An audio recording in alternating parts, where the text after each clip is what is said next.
We need to consider the U.S. policy towards Cuba, a communist country with a repressive. What kind of positive, do you have any fingerprints on this?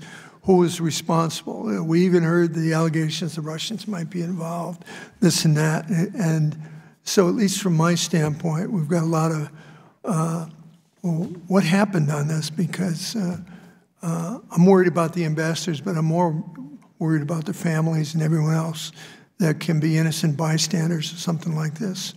And long question. Doctor? Unique constellation of symptoms and findings, but with no obvious cause. There are a lot of speculation in the media. We prefer not to talk about speculation.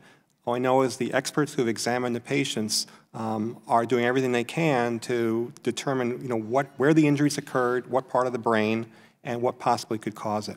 Explain why it took so long for the CDC to get to work on the Cuba health incidents, and why, on the other hand, did the CDC start their work on the confirmed China incident immediately? Taken time to understand the extent of the symptoms and findings and injuries. Right now, in retrospect, we know what injuries happen to folks, but way back when these things first started appearing, December of 2016, and over the course of the next several months, it wasn't evident at that time.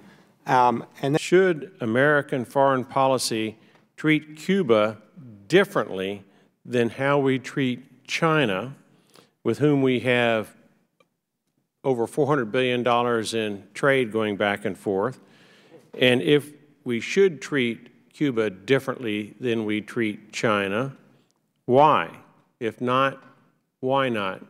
I think in our analysis, the case, the situation in China regarding our employees there compared to the situation in Cuba, they are very different. I think we would see them, and Ambassador Bodie can speak to this in greater detail, but I think we see them as sort of apples and oranges. We have 26 cases of people who have very, very similar symptoms, who have very similar effects. It seems to have really been targeted exclusively at our embassy colleagues.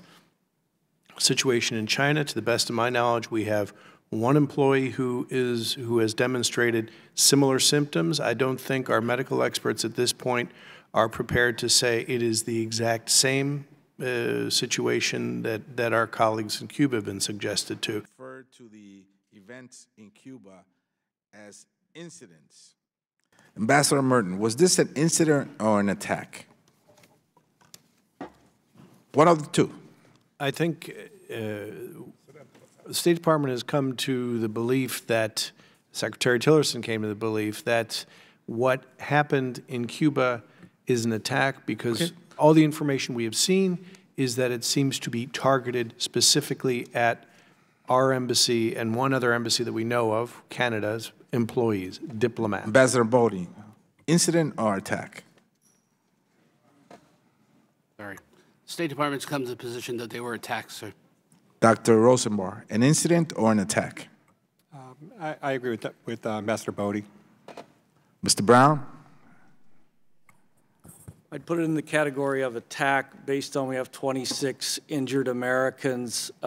Those attacks do not seem to extend outside the diplomatic community.